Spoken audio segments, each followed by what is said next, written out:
Welcome back to The Explainer. Today we're taking a look behind the front desk. You ever wonder what actually happens the exact second you click book on a hotel room? I mean, it kind of feels like magic, right? But behind the scenes, it's this massive, highly calculated ecosystem designed to do one primary thing, and that's secure revenue. So today we're going to break down this complex web of how hotel reservations actually work, from these giant global networks all the way down to a hotel's very own computerized brain. Okay, let's dive right into the core of the problem. How does a hotel guarantee it never has an empty room? Because a reservation, well, it isn't just a name in a ledger somewhere. It's the vital first impression and, honestly, the primary revenue driver in a guest's entire cycle at the hotel. Before you even set foot in the lobby, the hotel is already working to maximize its occupancy, prepare sales forecasts, and schedule staff. To them, an empty room is literally the ultimate enemy. So here's our roadmap for this explainer. First, we'll look at the booking puzzle. Then we'll explore global distribution systems, zoom in on direct booking channels, check out automated reservation software, and finally, wrap up with maximizing hotel revenue. All right, kicking things off with Section 1, the booking puzzle, chasing full occupancy. And this brilliantly illustrates the wild variance hotels deal with. We're talking anywhere from 10% to 100% advanced bookings. Chasing that full occupancy puts immense pressure on a hotel, mainly because the pre-arrival phase dictates absolutely everything else, from prepping the menus to controlling materials and labor costs. But booking behavior is just incredibly volatile. If you're running a destination resort hotel, almost 100% of your guests are booking well in advance. But if you're managing a transient hotel, say near a busy highway, that number might plummet to just 10%.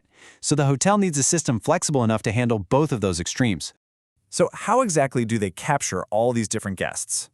Let's move to Section 2, Global Distribution Systems, the World Wide Web. Now, a global distribution system, or GDS, isn't just a hotel thing.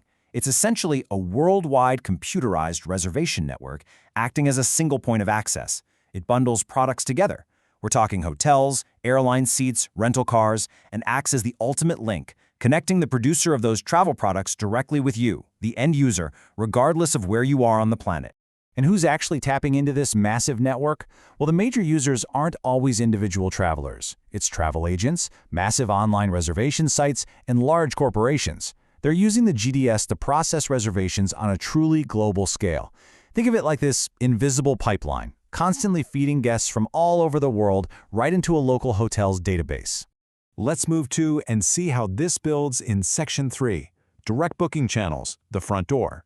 So hotels are constantly juggling these incoming streams. On one side, we have direct bookings. That's the independent traveler making a reservation on the phone, sending an email, walking in, or just using the hotel's own website. On the flip side, we have what the industry calls interstellar agencies. Sounds kind of sci-fi, right? But these are just rich third-party platforms like Make My Trip, wholesale tour operators, or even airlines actually booking rooms for passengers while they're still in flight. But hey, direct bookings aren't just solo travelers taking a weekend trip. Look at these corporate sources. We're talking massive bulk requests from corporate bodies like FMCG and pharmaceutical companies. They also include non-governmental organizations like the Red Cross or the WHO and government sectors like embassies and consulates. These groups travel constantly. They provide bulk reservations and they usually get rooms at discounted prices, which forms a huge, reliable chunk of the hotel's revenue. Which brings us to how they handle it all in Section 4, Automated Reservation Software, the hotel's brain. Now, what's really interesting about this slide is the evolution. With reservations pouring in from global systems, interstellar agencies, walk-ins, and those massive corporate blocks, how on earth did the staff keep track of it all? Back in the day, hotels relied on conventional charts. Staff literally marked reservations in pencil just to allow for alterations. Or they used density charts, grouping rooms together without even allocating specific room numbers until the guest arrived. It was super time-consuming and caused massive bottlenecks at the front desk. Today, though, the computerized system is totally taken over. It doesn't just check availability, it controls the entire reservation process instantly. And because all this data is stored digitally, this software brain can generate vital management information in a fraction of a second. The system instantly fires off reports on daily arrivals, stayovers, departures, and projected forecasts. Boom, boom, boom. This is absolutely essential for the management team to plan out their entire operation for the day, the week, and the month ahead. Let's tie it all together in Section 5, maximizing hotel revenue, solving the puzzle. So, how does the hotel actually use this software and all those different booking channels to ensure they don't lose money on empty rooms? 2 words: yield management.